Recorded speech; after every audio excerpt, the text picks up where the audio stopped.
శాశ్వతమైన ప్రేమతో నిన్ను ప్రేమిస్తున్నాను అన్న మాట ఎప్పుడు మర్చిపోవద్దు.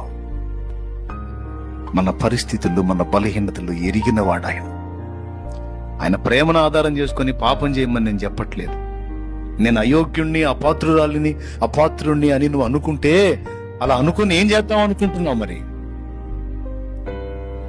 ఆయన ఆశ్రయిద్దాం అనుకుంటున్నావా, లేకపోతే యూదాలాగా పోయి ఉరిపెట్టుకుందాం అనుకుంటున్నావా? అవసరం లేదా.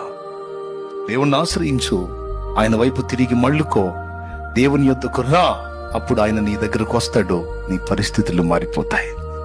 ఈరోజు నువ్వు చంచలురాలిగా, బలహీనురాలుగా నిలవలేక ఆత్మీయ జీవితంలో పడుతూ లెగుస్తూ ఉన్నావేమో. దేవుని శక్తి నీ మీదకి వస్తుంది, ఆయన ఆత్మ బలం నీ మీదకి వస్తుంది. గుర్తుపెట్టుకో, నీవే దేవుని బలంతో నింపబడి యేసును గూర్చి గొప్ప సాక్షివై సింహగర్జన చేసే రోజుంది. రెల్లులాగా కదిలిపోయే నీవే రాయివై స్థిరంగా నిలిచి కదలని స్థితిలో ముందుకు సాగే అద్భుతమైన అవకాశం ఉంది.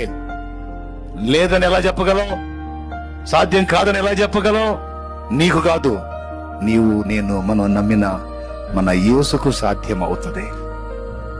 హల్లెలూయా, హల్లెలూయా. చెప్పు గట్టిగా.